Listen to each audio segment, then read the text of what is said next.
Deus quer falar comigo em coisas tão pequenas, nas coisas simples.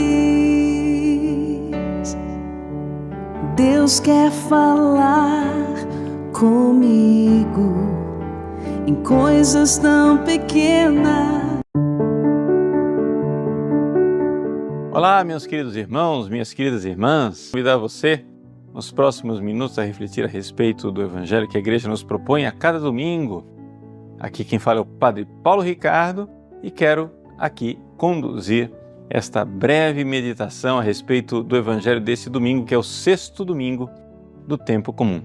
Nós continuamos lendo o Sermão da Montanha, que iniciamos há 2 semanas atrás, e agora o Evangelho desse domingo é São Mateus, capítulo 5, versículos de 17 a 37.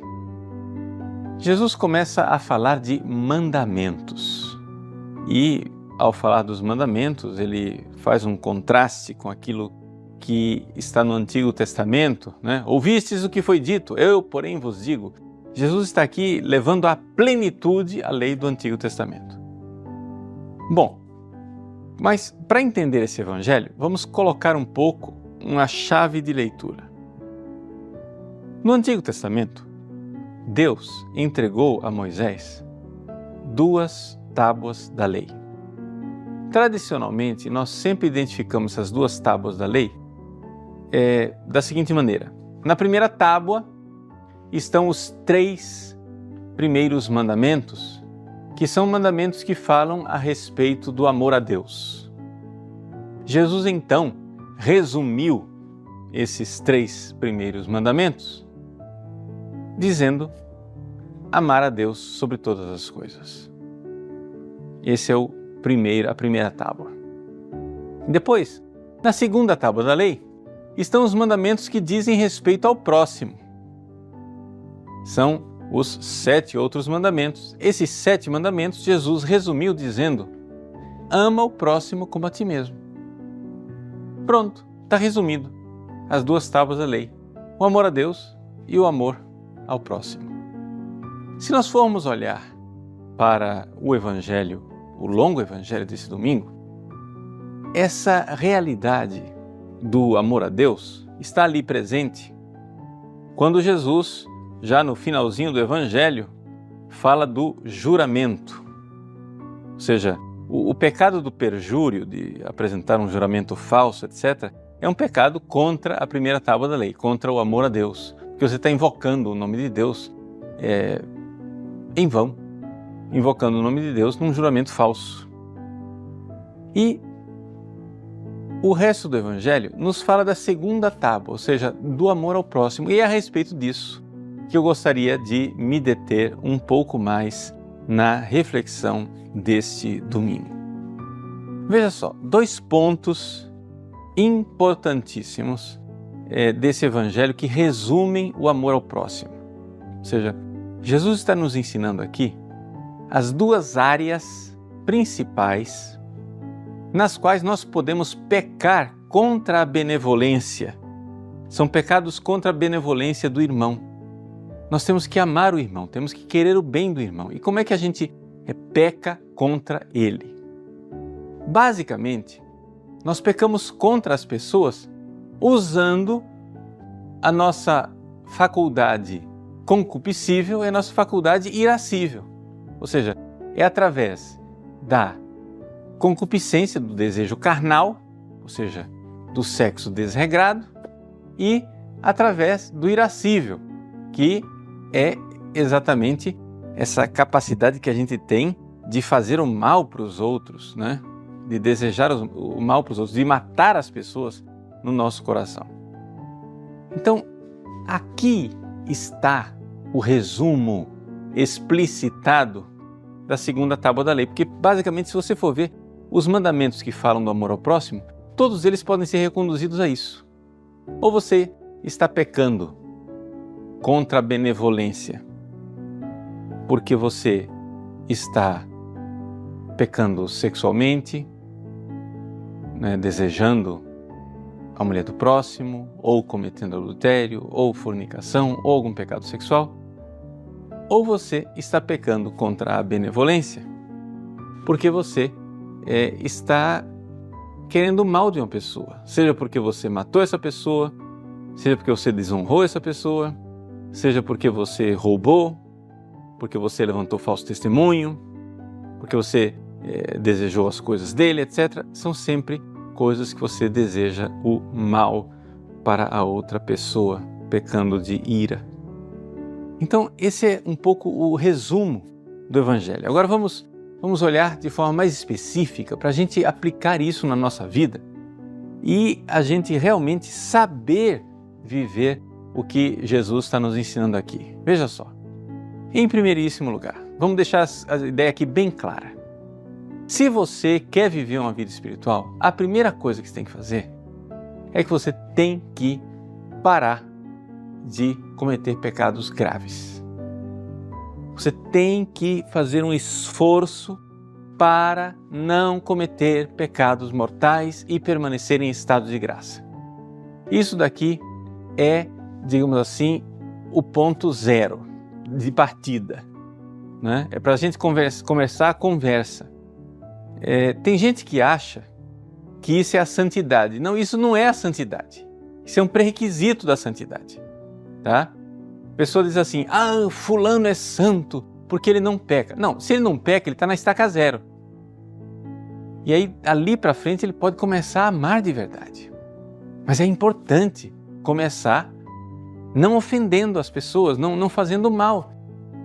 Porque isso é um pré-requisito. Pré-requisito básico de você amar uma pessoa é que você não queira ofendê-la. Aí dali para frente você começa a fazer o bem para ela.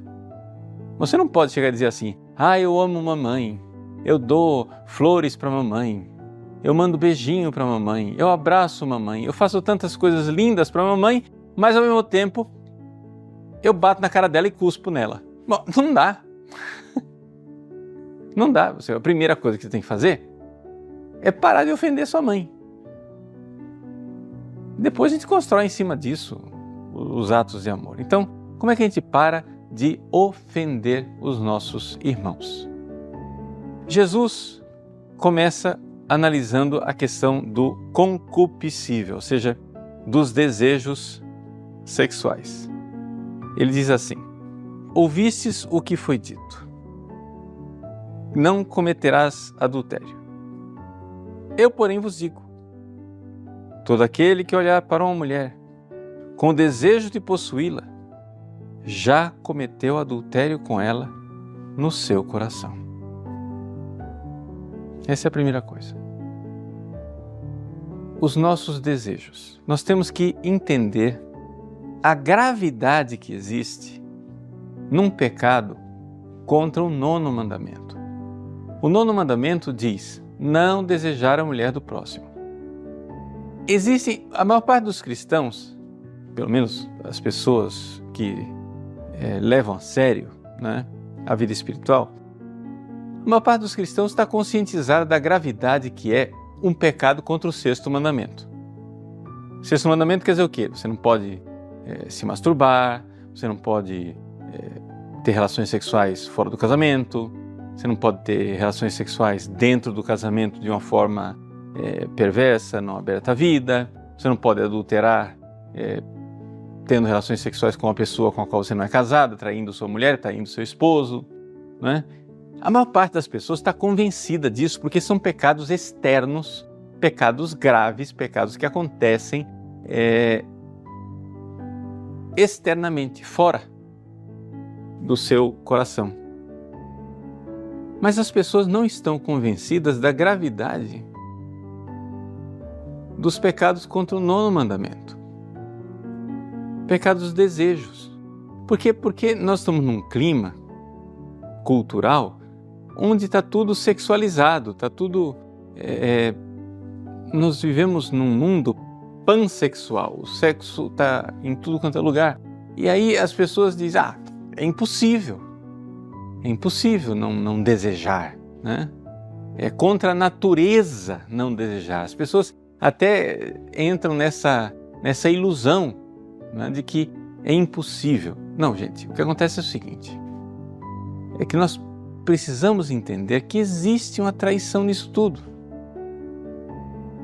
Por exemplo, no confessionário, quando eu encontro uma pessoa que não está convencida nisso, eu sempre digo assim, olha, vem cá, você é casado. Você gostaria, como homem, que a sua mulher estivesse lá no Facebook, olhando para fotos de homens sem camisa, olhando para foto de homens que estão vestidos, está com roupa, mas ele está sem camisa, está lá olhando a barriga tanquinho dele, os músculos dele, etc. Você não fica ofendido com ele? Claro, padre, fica ofendido. Mas imagina minha mulher fazendo isso. Pois é, mas você acha que você pode ficar olhando foto de mulher de biquíni na internet, que pode ficar desejando aquela mulher e acha que não está traindo a sua esposa. Você se sente traído, quer dizer, a pessoa vê a gravidade do pecado contra o nono mandamento quando você inverte o papel. Então eu estou falando isso para você fazer esse exercício.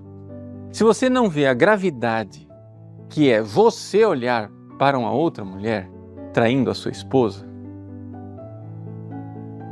inverte o papel. Coloca a tua mulher olhando para um outro homem.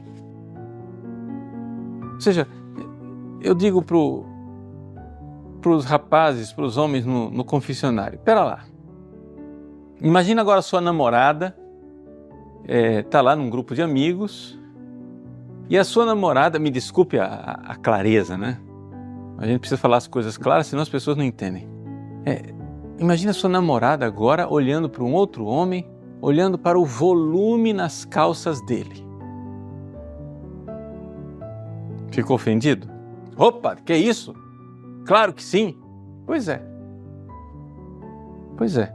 Mas você acha que você pode ficar olhando para o volume do corpo de uma outra mulher. Entendeu?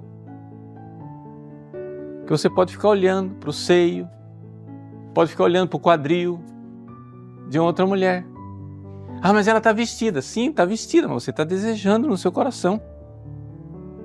E aí, quando você fala isso para as pessoas começam a ver que existe ali uma traição.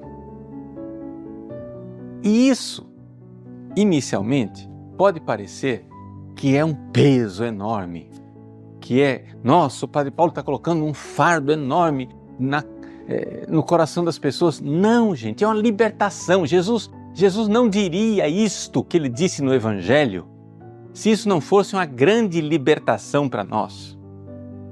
Jesus não diria no Evangelho que quem olhar para uma mulher desejando no coração já cometeu adultério, se isso não fosse uma libertação. O Cristo não vem colocar fardos pesados nos nossos ombros, ele vem nos libertar. E onde é que está a libertação? A libertação está no seguinte, gente. Quando você vive a fidelidade verdadeira, você tornou-se um homem livre, uma mulher livre. Veja, deixa eu dizer isso bem claro. A sua fidelidade, a fidelidade que você está vivendo com relação ao seu marido, à sua esposa, seu namorado, sua namorada, é uma fidelidade hipócrita. Se ela está olhando, aí você se comporta direitinho. Ela virou as costas, você fica olhando para outras mulheres. Ora, isso chama-se hipocrisia. Isso é falsidade. Agora, se você quiser viver a fidelidade radical, faz de conta que a sua mulher, que a sua namorada, seu marido, seu namorado, tem acesso aos seus pensamentos. Faz de conta que tem um chip na cabeça, na sua cabeça, que todos os olhares, todos os pensamentos que você tem, a sua mulher está vendo, seu marido está vendo. Aí você vai, está andando na rua, de repente vê lá uma mulher bonita que vai se aproximar. Ops, não posso olhar porque minha mulher está vendo. Ops, não posso olhar porque o meu marido está vendo. Se você fizer isso, você vai ver a liberdade que isso cria. Porque quando você dá o primeiro passo e você permite um olhar infiel, Você vê lá uma menina de shortinho e você se fixa nas coxas da menina. Você vê um homem, né, sem camisa e você olha para aquele homem. Quando você faz isso, desejando sexualmente aquela pessoa, o que acontece? A primeira coisa que acontece não é que você fica excitado. Não é uma excitação sexual inicialmente. A primeira coisa que acontece é uma descarga de dopamina. A dopamina é um neurotransmissor que é descarregado no seu cérebro. E aí, esse neurotransmissor ele é feito para caça. Você vê uma mulher, ao invés de desviar imediatamente o olhar, você olha fixamente e deseja, você consente. O que é que acontece ali? Descarga de dopamina. E aí, você já vê que seu cérebro ficou alterado. Você vê que seu cérebro ficou alterado e ali começa uma caça. Você sai na rua dizendo, essa sim, essa não, essa sim, essa não, essa sim, essa não. Se você está na internet, você começa a clicar para cima e para baixo. Você passa de uma página para o outro, de uma foto para outra. Porque, não, mas elas não estão nuas ainda. Eu estou vendo a mulher com a roupa transparente, eu estou vendo a mulher de biquíni, eu estou vendo a mulher de lingerie, sei lá o que, etc e tal. E você vai passando de uma página para outra, de uma página para outra, de uma página para outra, até que finalmente você se excita. E com a excitação, acabou. Foi. Aí você passa para pornografia, masturbação, aí já o negócio perdeu o rumo. Então vejam, se você aceitar a proposta de Jesus, aceitar o ensinamento do Cristo e parar de brincar de fidelidade e for fiel de verdade. Jesus está no Evangelho aqui dizendo, olha gente, o problema não é só o adultério. O problema não é você ir para a cama com outra mulher. O problema começa quando você olha para outra mulher desejando no seu coração. É aí que começa a coisa. Se você começar a briga, né? Ou seja, você está lá lutando para não cair no abismo. Eu estou chamando você, né? Vem para cá, ó, vem. 500 metros longe do abismo. Luta agora para não dar o primeiro passo na direção do abismo. Você vai ver a libertação que isso é. Quantas e quantas pessoas, Gente, eu estou falando aqui de experiência de confessionário. Eu sou padre há quase 25 anos. A experiência de confessionário, quantos jovens, quantos homens casados que estavam na miséria da traição, da masturbação, da pornografia, etc. foram libertos porque aceitaram esta revelação do Cristo, que é o Evangelho desse domingo. Aceitaram. Porque acontece o seguinte, no mundo atual as pessoas não querem aceitar isso porque dizem assim, não, mas se eu viver isso daqui, eu vou ficar recalcado. Eu estou recalcando os meus desejos, eu não posso. Gente, você acredita em Freud ou acredita em Cristo? A sua fé é onde? Onde é que está a sua fé? Onde é que está a sua fé? Você crê em Jesus ou você não crê? Então, ouvistes o que foi dito, não cometerás adultério. Eu, porém, vos digo, todo aquele que olhar para uma mulher com o desejo de possuí-la, já cometeu com ela, adultério com ela, no seu coração. Viva isso. Não é? E a coisa bem prática é essa. Você, agora, a sua mulher, o seu marido, sua namorada, seu namorado, está vendo os seus pensamentos. Você vai ver que você vai se libertar desses pecados. E isto vale, evidentemente, também para aqueles que estão namorando. Se você não pode desejar sexualmente as outras mulheres, você também não pode desejar sexualmente a sua namorada, porque por enquanto você não é casado com ela. Então você tem que evitar.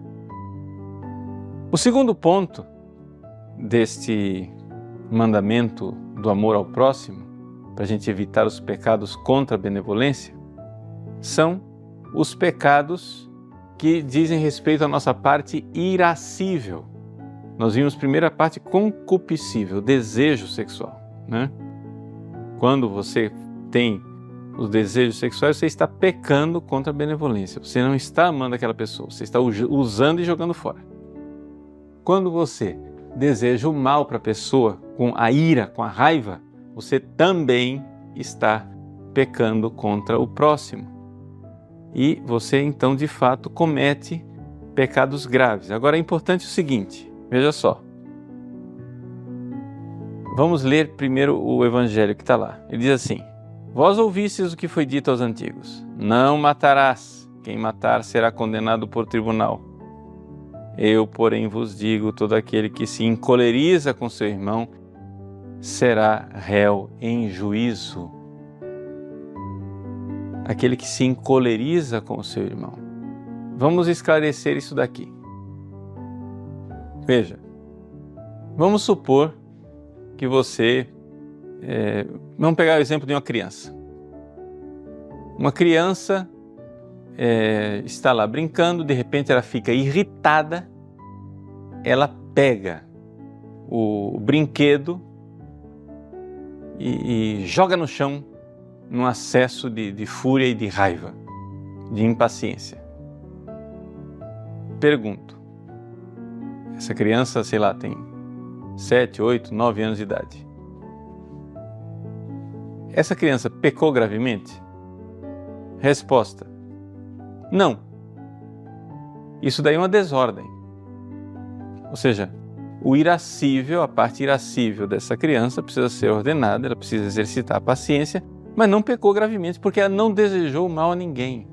Ela não pecou, não cometeu um pecado contra a benevolência. Agora, se essa criança, no momento de fúria, de raiva, né? Essa criança já lá com seus 8, 9 anos de idade, no momento de raiva, pega uma cadeira e joga a cadeira no irmãozinho, aí ela pecou gravemente. Porque ela está pecando contra a benevolência. Então, eu estou dando esses exemplos, por quê? Porque tem muita gente que vem se confessar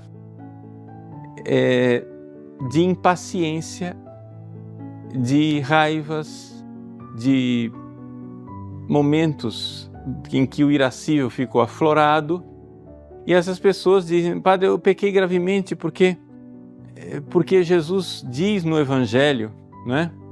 Quem se encoleriza com seu irmão será réu de juízo. Mas veja, Jesus disse quem se encoleriza com seu irmão, não quem se encoleriza, ponto. Entende o problema? Existem momentos de impaciência, isso é uma imperfeição. Se você está no caminho da santidade, você tem que exercitar a sua paciência, tem que realmente querer ser paciente, mas se você, num momento de calor, de cansaço, fica irritado, você não pecou gravemente. Você peca gravemente se naquele momento de irritação você desejou o mal para outra pessoa. Vamos supor, você está no trânsito e no trânsito alguém vai e te dá uma podada ou, sei lá, você está atrasado e o trânsito não anda, você fica irritado com aquilo. Você não pecou gravemente. Claro que você precisa, para ser uma pessoa virtuosa, exercitar a paciência, se unir aos sofrimentos de Cristo na cruz, etc. Mas o pecado grave acontece quando você está no trânsito, o outro motorista fez alguma coisa contra você e você desejou mal para ele. Você chegou e disse: é que esse cara, eu queria que ele se borrachasse no próximo poste, né? Aí você pecou. Pecou porque você desejou mal para a pessoa. Coisa que você não pode fazer. Por quê? Porque os pecados graves, são os pecados contra a benevolência. Então está aí esclarecido no Evangelho desse domingo, principalmente os pecados contra a segunda tábua, dos 10 mandamentos, os pecados contra o próximo, ou seja, os pecados contra a benevolência, que a gente resumiu aqui em pecados da concupiscência e pecados da ira. Se você viver isso, você está já dando os seus passos na direção de uma vida do amor. Porque o primeiro passo para amar é a gente parar de ofender. Isso ainda não é amor plenamente. Nosso Senhor quer que a gente vá para o amor pleno, mas já é uma grande coisa, já é o substrato, já é a base, o fundamento em cima do qual nós iremos edificar o edifício do amor. Que Deus abençoe você. Em nome do Pai, e do Filho, e do Espírito Santo. Amém.